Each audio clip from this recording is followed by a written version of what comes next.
Hello everybody, it's Larry East with your weekly bulletin for the week of August 27th. The highlights of this week were some geopolitical news, GDP, and inflation data.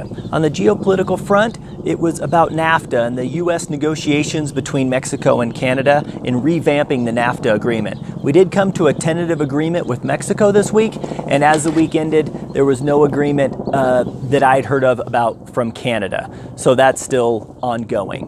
GDP looks at our nation's GDP. This is second quarter. It's the second look of second quarter. So they revise GDP as the data comes in, and it was very strong at 4.2%. If you extrapolate that over a yearly GDP, it would be over 3%, it'd be about 3.2%, which is a nice growth rate for our economy. In inflation, we always look at inflation because any signs of inflation increasing will cause mortgage rates to increase. Now, this was the Personal Consumption Expenditures Index, or PCE. This is the Federal Reserve's favorite gauge. This is the one they monitor closest, looking at inflation, because part of their mandate is to control inflation.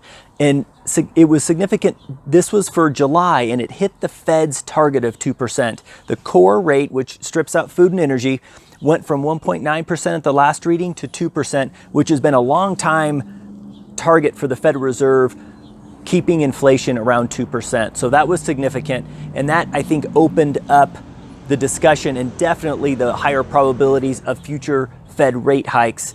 The markets fully expect a rate hike in September and more than likely one other one in December for two more by the end of this year.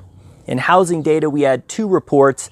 In June, the Case-Shiller index for June, this shows price appreciation, and it showed price appreciation slowed slightly. So the 20-city index, which does include Los Angeles, it slowed from a 6.5% rate to a 6.3% rate. So year-over-year appreciation still at 6.3%. So it's still over 6%, but it did slow from the previous readings. The other housing report we got was pending home sales for July. This report did show a slowdown in sales. Sales from June to July slowed about 0.7, so just under 1% in sales. Year over year, sales are down 2.3%, which is not necessarily shocking given that we have higher home price appreciation, which we just looked at it with the Case-Shiller, higher mortgage rates, and a very tight inventory level. So not totally shocking. The pending home sales is a good future indicator for sales in the coming months. So it'll be interesting to see how this number or slower reading falls out into the existing home sales report that we'll get in the coming months. That's a wrap on this week. Mortgage rates for the week did increase very, very slightly.